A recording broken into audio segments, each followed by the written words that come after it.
I just had another glimpse of a memory, John. It's fuzzy, but I'm sure it happens somewhere in the manor.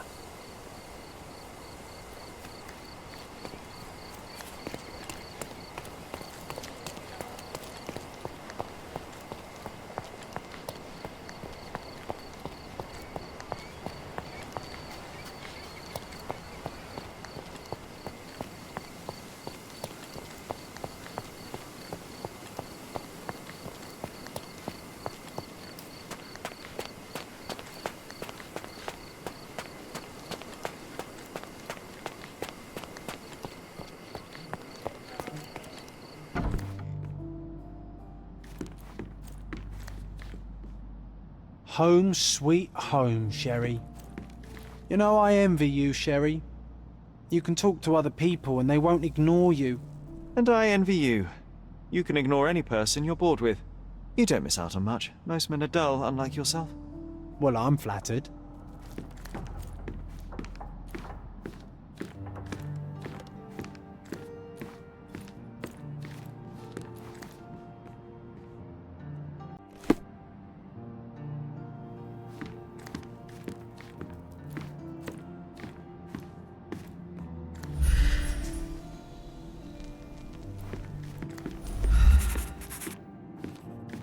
Another one. There must be something important behind it. I can feel it.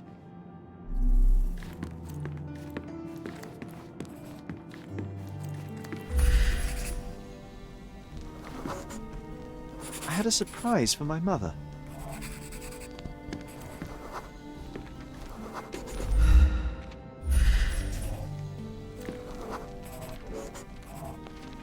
I was holding an ancient Greek vase, or rather, quite a big piece of it.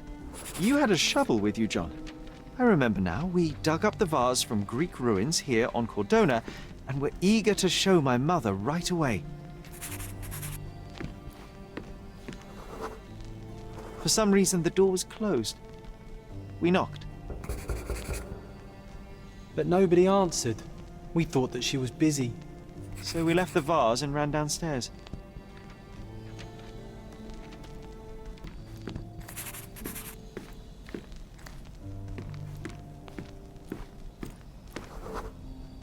I decided to gather some archaeological tools in order to take a closer look at the vase.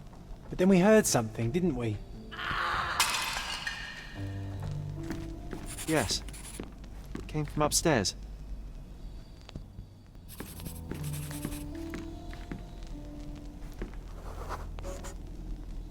The vase was broken, shards scattered all over the floor. And your mother was standing at the door. Indeed, John. I doubt it was her. Let me concentrate.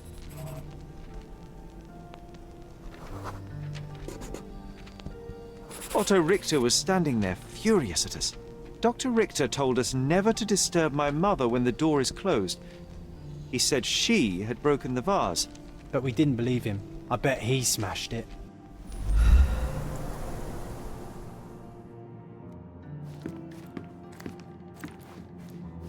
Her things are still here. Presumably Mycroft never felt the need to sort through it all. Or couldn't bring himself to. No. He would have put it behind him and moved on. My brother is not one for sentimentality.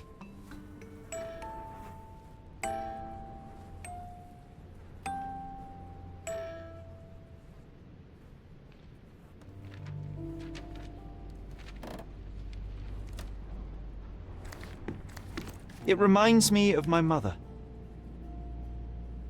It reminds me of my mother. Looks like it was damaged by a blunt object.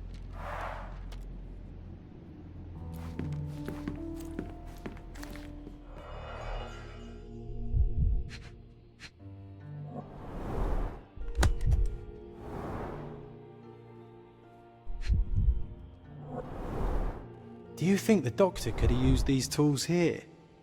I hope not.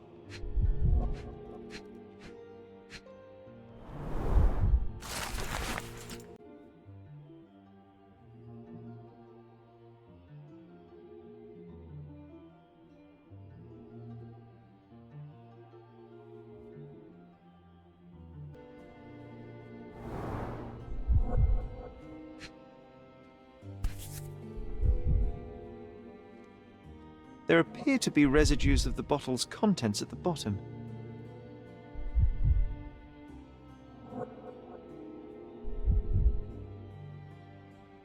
No labels. I doubt it ever had one.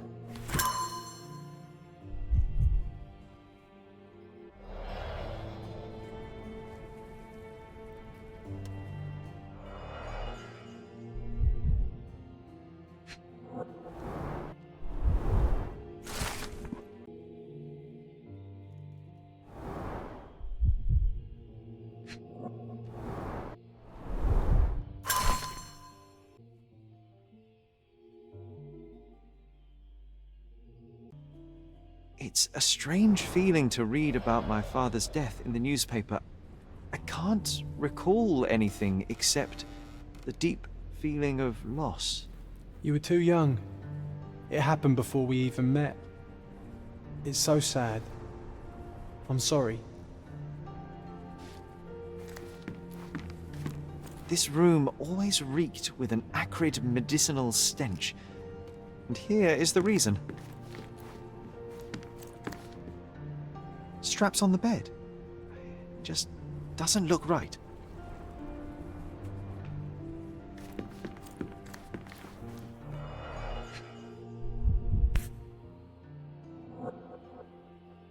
One dram dissolved in a glass of water, administered daily. Not to exceed 1 dose in 24 hours, not to be given to children.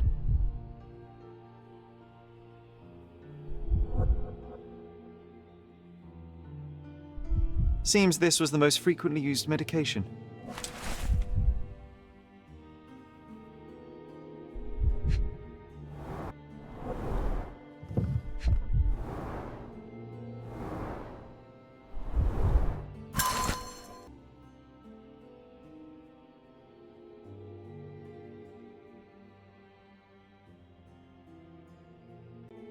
Oh, it brings back some memories.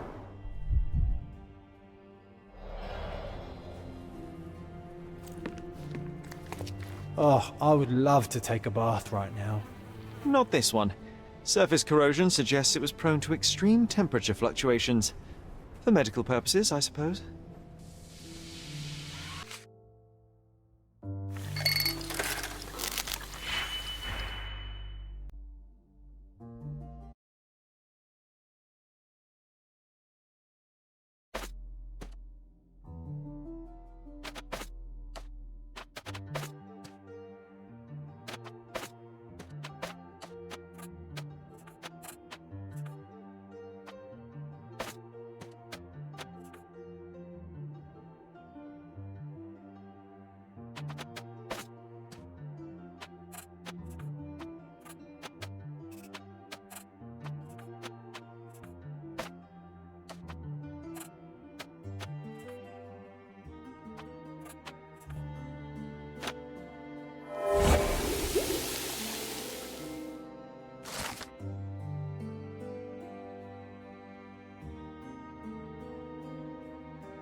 Mother was troubled that morning. Something we did upset her. Dr. Richter tried to calm her down. The broken plate shards were all over the floor. Mycroft had to change his suit as the one he was wearing was completely stained.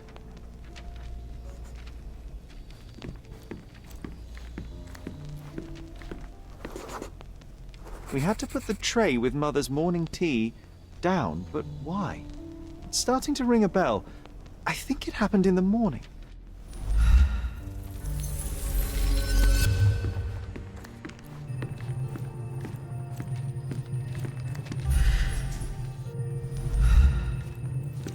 Look what I found. You're not obliged to be here, Sherry. We can leave any time you want.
I don't believe you!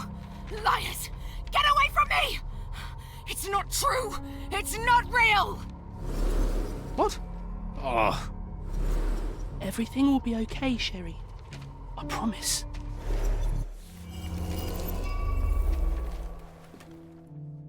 It was the morning of the 9th of April, the day my mother died.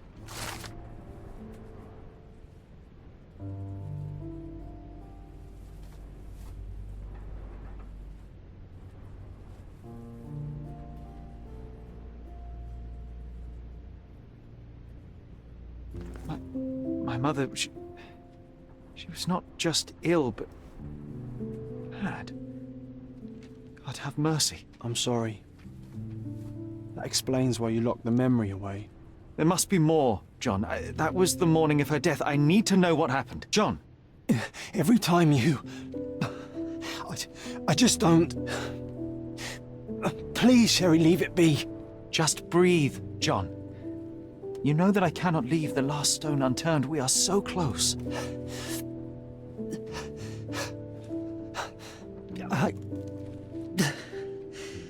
I know. But can we at least leave it for another day?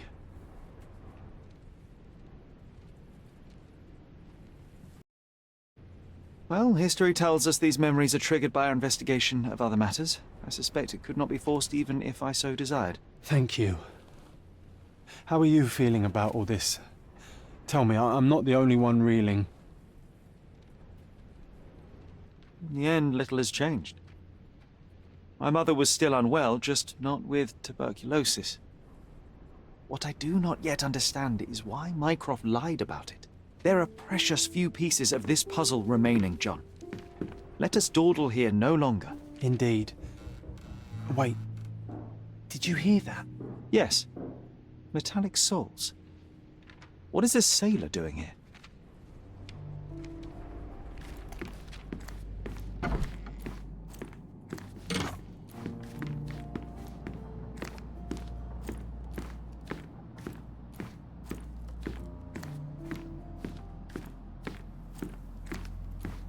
Sherlock Holmes, isn't it? I was looking for you. With whom do I have the pleasure of speaking? You can call me your new game. The rules are simple. I have something for you, but you alone must work out what that is. And that something is my prize, I suppose? You're a fast learner, sir.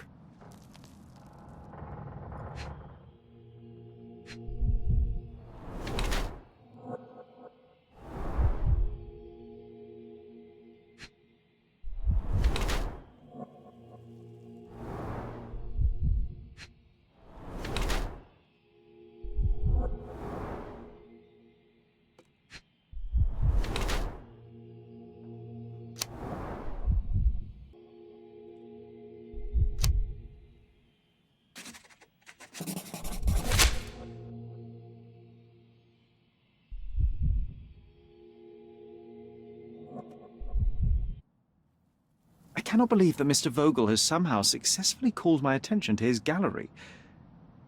You're here with an invitation to visit it, obviously. My word, you are fast, Mr. Holmes. Could you explain how you came to that conclusion? Of course. Explanations are my favourite part of any conversation. Hands without any sign of regular physical activity, in contradiction to one who would most usually wear such a uniform. The paint in your hair is pink. I don't know of any military service that paints their ships pink, unless they have launched a new fashionable fleet. A sailor with the soul of an artist? I would suggest rather a gallery employee disguised as a sailor to mislead me. How many artists on the island know where I live and of my passion for deduction? Werner Vogel is clearly at the top of the list. And you've been attempting to conceal something square-shaped within your pocket. An invitation, I suppose. An invitation to Mr. Vogel's gallery. That was remarkable, Mr. Holmes. Mr. Vogel was right about your genius. I think he may have even underestimated you. This is your invitation. Please tell Mr. Vogel that the seed has been planted. He asked me to tell you to do so, if you win this little game. Farewell.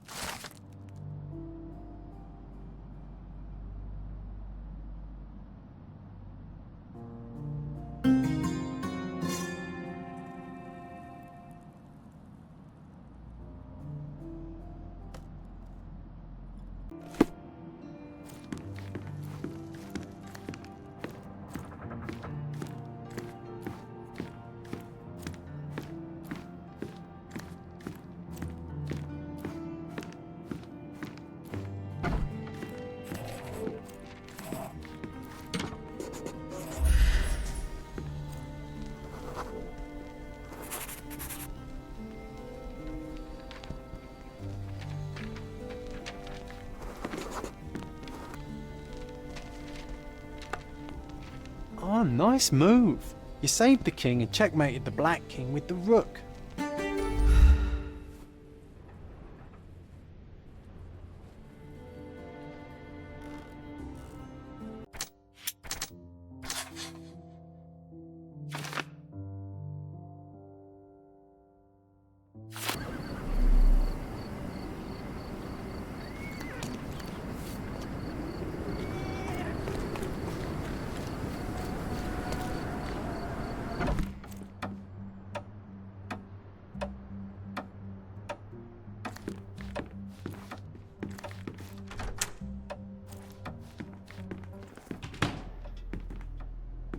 Mr. Holmes, you came! Oh, how kind. Though now, of course, I realize it is because of my game, not the works on display. It needn't be one or the other. Your man's disguise was easily debunked, Mr. Vogel, but I shall admit that you planted in me the seed of curiosity. Ah, terrific! I had no doubt you'd put the pieces together. Let us call it an opening gambit before the real game begins. So, this little game of yours, what's it about? An enigma to solve. A locked area in the basement with no windows found brutally vandalized. I have no clue how it was possible. What about this intrusion? What happened? Last night, I was about to leave the gallery when I heard a noise downstairs. I went to the basement, but I didn't see anything out of the ordinary. It was admittedly a rudimentary inspection. It is not uncommon to get rats down there, so seeing nothing of note, I left and locked up the building. When I returned this morning, alas, I discovered that part of the exhibition had been torched, and there was no sign of the intruder. The mystery being, of course, that all the doors to the gallery were locked exactly as I left them. And the door to the basement is the only entrance? Correct. Tell me you're not intrigued. And this locked area downstairs, what exactly was it? The under gallery. It's always shut, and I'm the only one with the key. Ah, so this is your private collection, not part of the gallery. Oh, no. It's an exclusive exhibition of eccentric pieces. Only a select cadre of artists, investors, and collectors are admitted. Not everyone deserves to have their eyes opened. Well, this matter is certainly within my wheelhouse. This intrusion troubles me. Please take a look around if you're willing. The under gallery is through the door at the end. I will see what I see.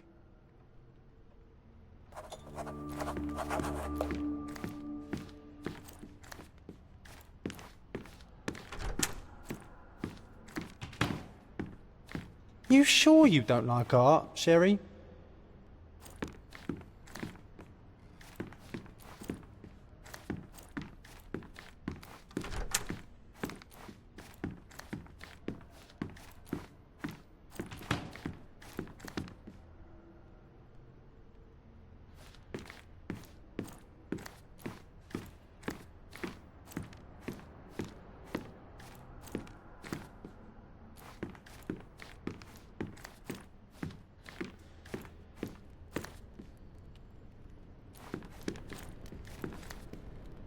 Back home, we've got a taxidermist. He's gonna have a heart attack when he sees what I bring him.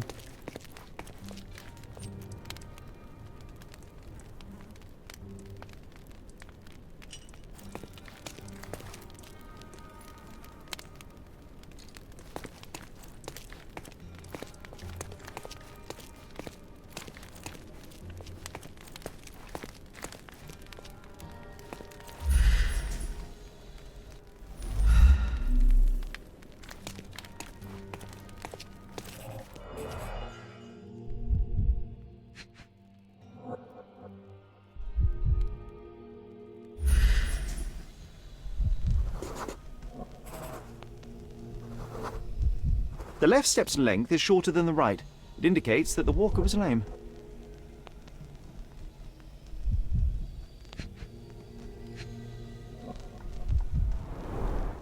Old, and hasn't been used for a long time.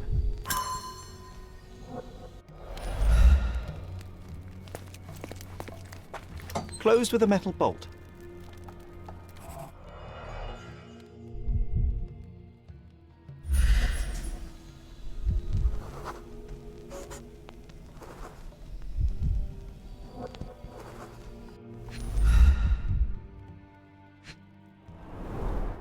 Footprints. Size 9.5.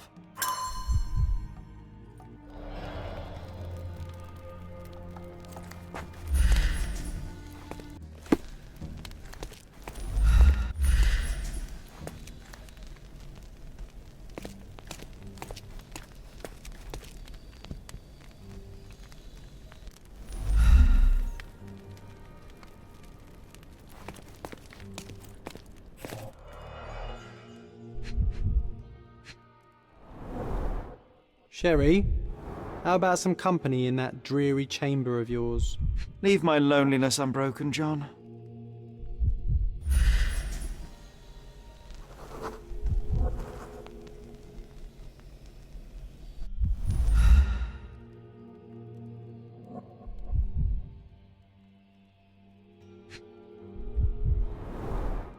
A handprint of the thing from another world.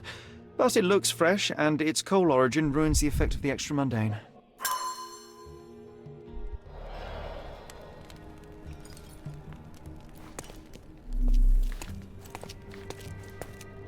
Sodden and mould-ridden. One presumes deliberately.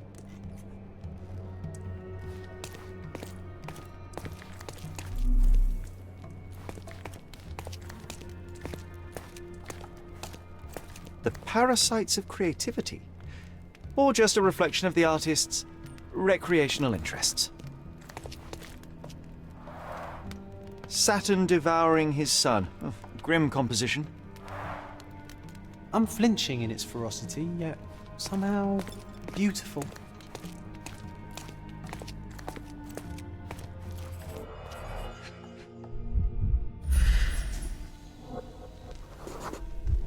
Ugh, sheer vandalism.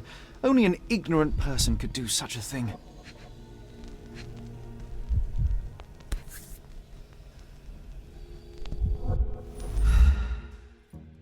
A Maupau butt.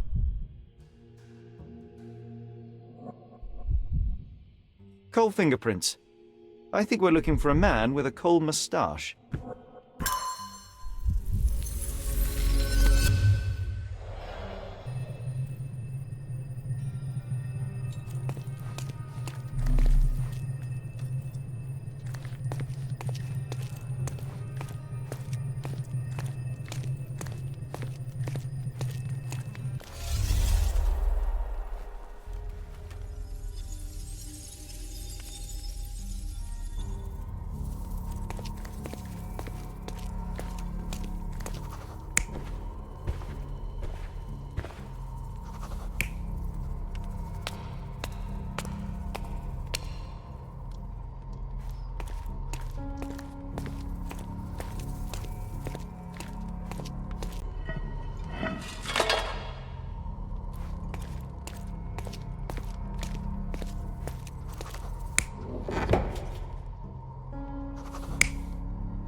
The intruder entered the basement through the coal chute.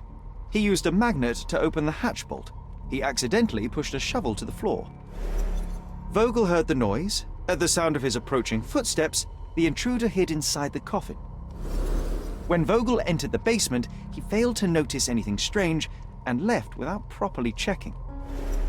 The intruder waited until Vogel had left the caravanserai before burning the paintings in Wilde's room, but the vandalism was a cover for the theft.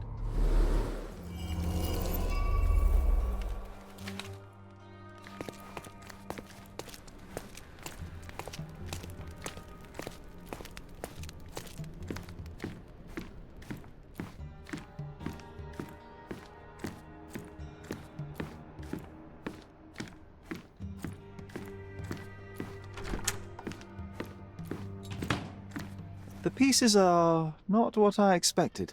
What do you think my collection is about? Dozens of priceless works amassed simply for the sake of it and presented without care. It's not about the art, it's about excess, yes? I don't know. Well, that's absurd. Of course you know. It's your gallery.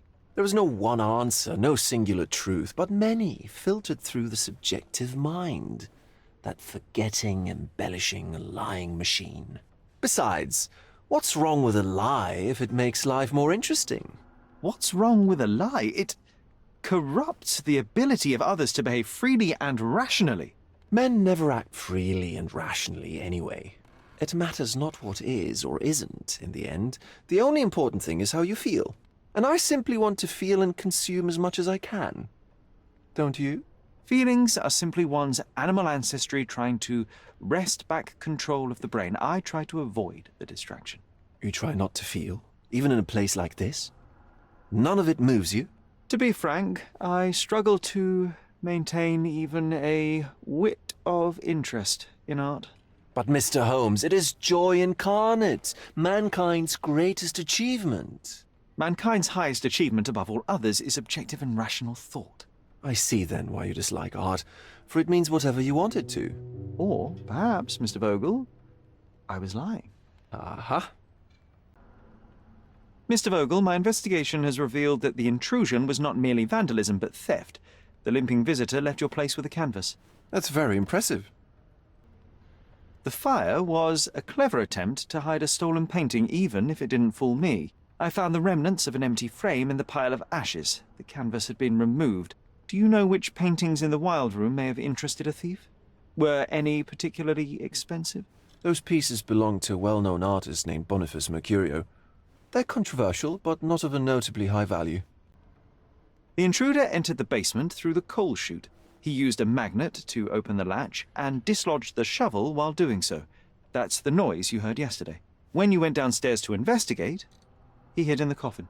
It seems I should have checked the space more thoroughly. This thief was familiar with the gallery and he was sporting a limp. Do any of your clients or artists come to mind? My, your attention to detail is remarkable, Mr. Holmes. I should introduce you to Bosch's works.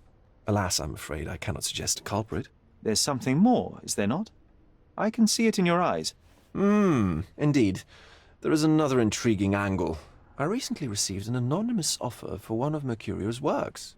The sum was more than fair, and indeed could have saved Mercurio from his artistic poverty. But he declined it.